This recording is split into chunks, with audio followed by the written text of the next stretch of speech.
The last time I saw Amika, she was sitting by the edge of her husband's grave, wearing her wedding gown, smiling like she was at a party. The grave was fresh. Her husband had died 3 years before their wedding. Watch this video to the end to see how Amika got married to a ghost unknowingly.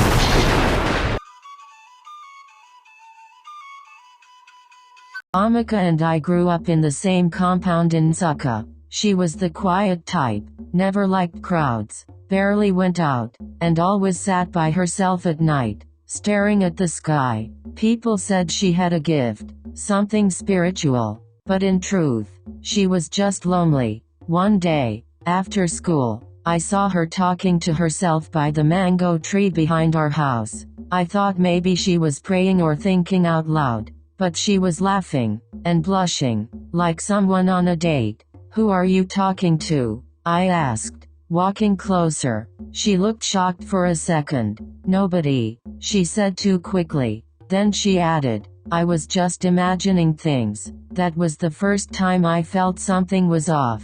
Weeks passed. She stopped coming to church. She no longer attended youth meetings. But every night, I would hear soft singing from her window, love songs, and sometimes, she would be giggling, talking in low tones, like someone whispering sweet things to her. Then one afternoon, Amika came to my room with a big smile. "I'm getting married," she said, eyes glowing. "Married? To who?" She paused for a moment, then said, "His name is Namdi. He's not from around here." I was shocked.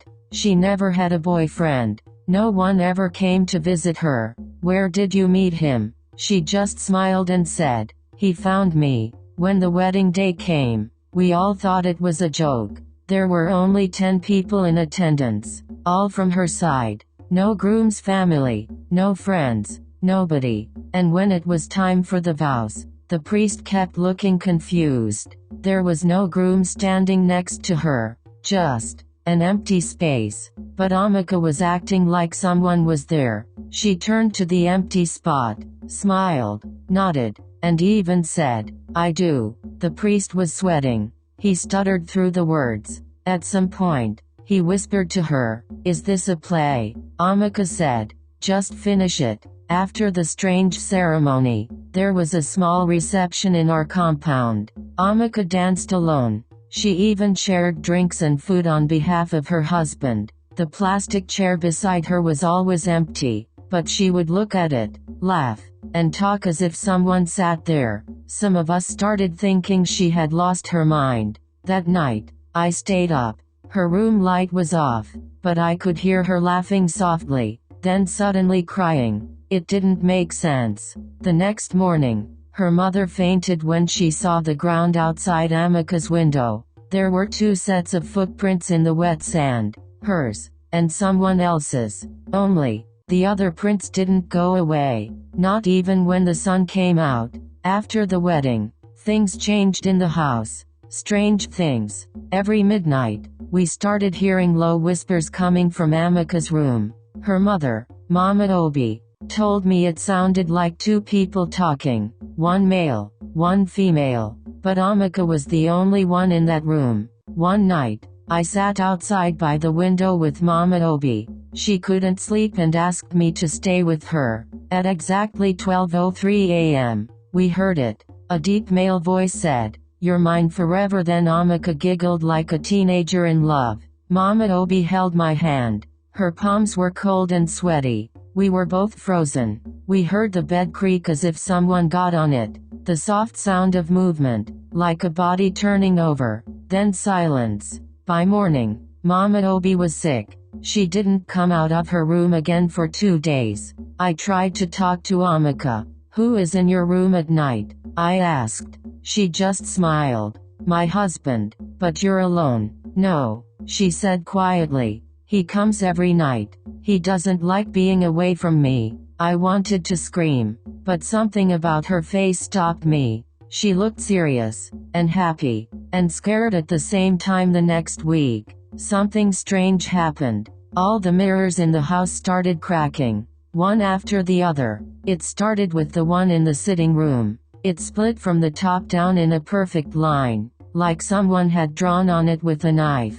Then Mama Obi's bedroom mirror broke into tiny pieces at night. No one was in the room. No sound. Just shattered glass on the floor in the morning. The last one was in Amika's room. That day, I went to check on her and found her sitting on the floor, staring at the broken pieces of her dressing mirror. She didn't move.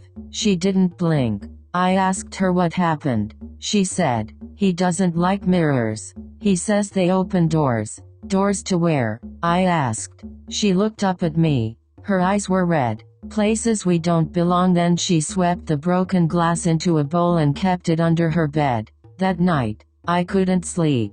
Around 1 a.m., the smell of burning filled the compound. I ran outside. It was coming from Amika's room. I knocked hard. Amika, no response. I forced the door open. She was sitting cross-legged on the floor, burning pieces of paper. I looked closely. They were pictures of her. Family photos, school photos, childhood memories. All gone. She looked at me with tears in her eyes. He said I need to forget who I was. 2 days later, Mama Obi gave me a key. "This used to be Amika's father's study," she said. "Nobody enters that room. But I need you to see something." I opened the old door. Dust everywhere. Books stacked high. Cobwebs. But something was off.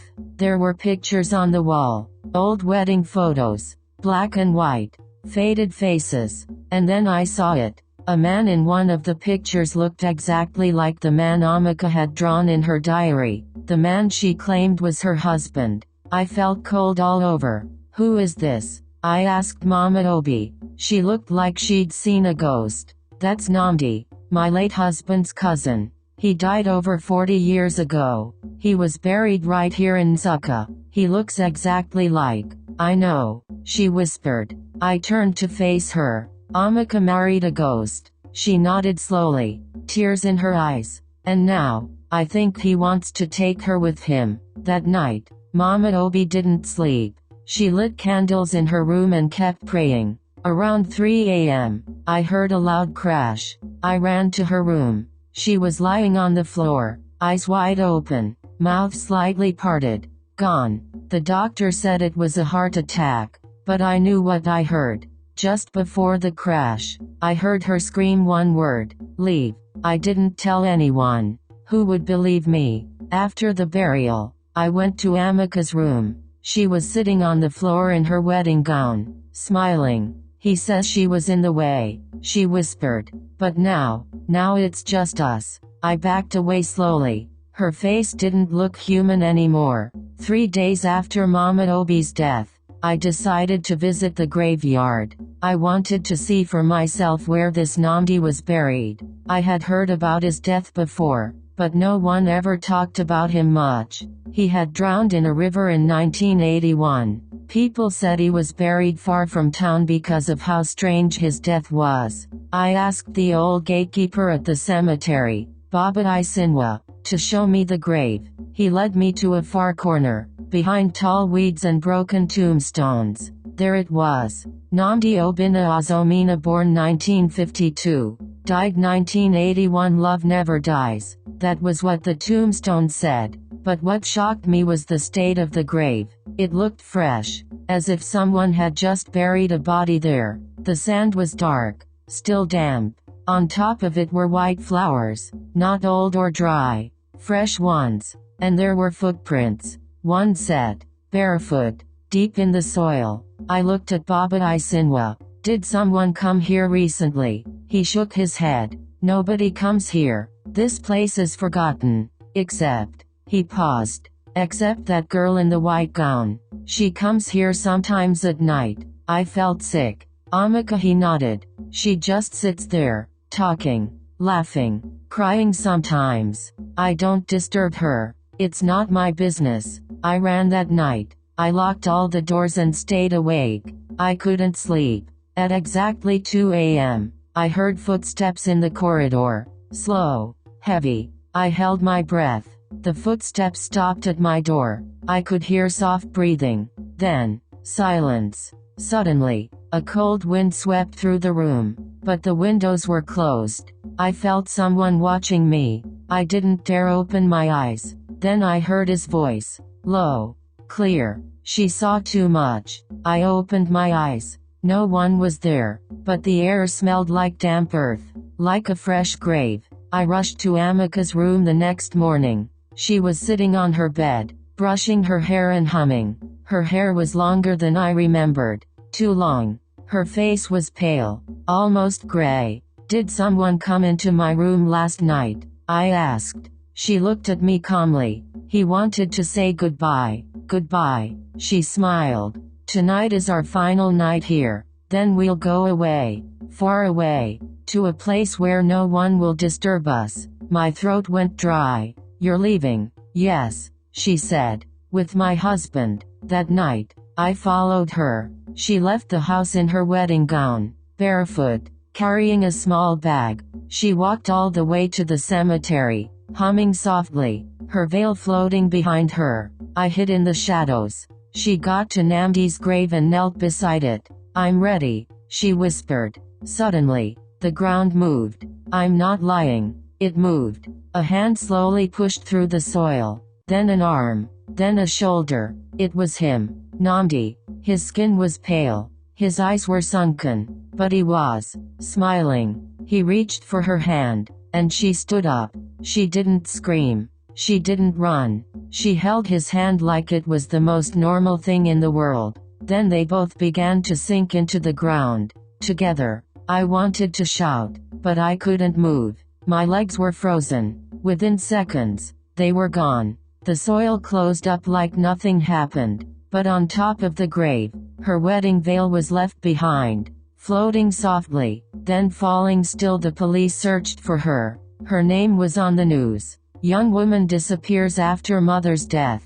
Flyers were everywhere, but no one found her. They didn't look in the graveyard. I told myself I imagined it all, that it was a dream. Maybe I was sick. Maybe grief was playing tricks on me. But 3 weeks later, I passed by the cemetery again. There were 2 names now on the tombstone. Namdi Obinna Azomina, born 1952. Died 1981. Amika Azomina, born 2000. Died 2023. Love never dies. I swear to you. I ran home and locked every door in my house. I haven't walked past that graveyard since. But sometimes, late at night, I still hear her giggle. And I don't open the window anymore. The end.